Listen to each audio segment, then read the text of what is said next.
Na wewe ni mtu wa nguvu sana, unasaidia wananchi vizuri. Asante sana. Kwa viongozi kama nyinyi, si ndio? Asante sana. Na msukume ile leader mwananchi kabisa, msukume pande hiyo na sisi msukume pande nyingine. Kabisa, tutasukuma. Na hii Nairobi? Ndio.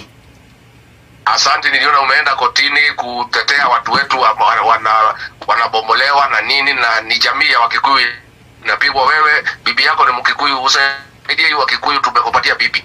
Asante, lazima niwasaidie kabisa. na usipotetea hiyo Wakikuyu, hiyo bibi nitakunyang'anya arudi nyumbani. Niko loyal kabisa.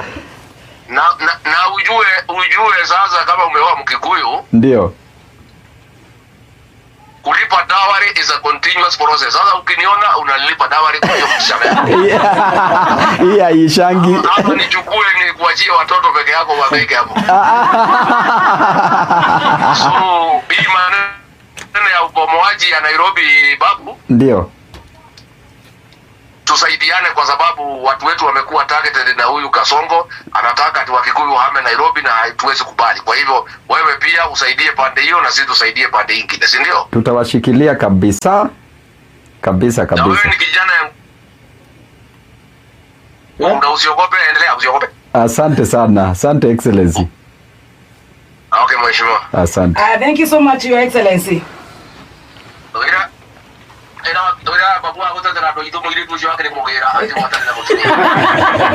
Thank you, Mono, Your Excellency.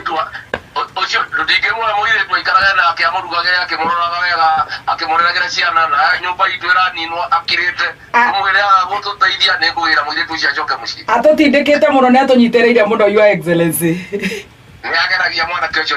He's a good man. Thank you so much, boss.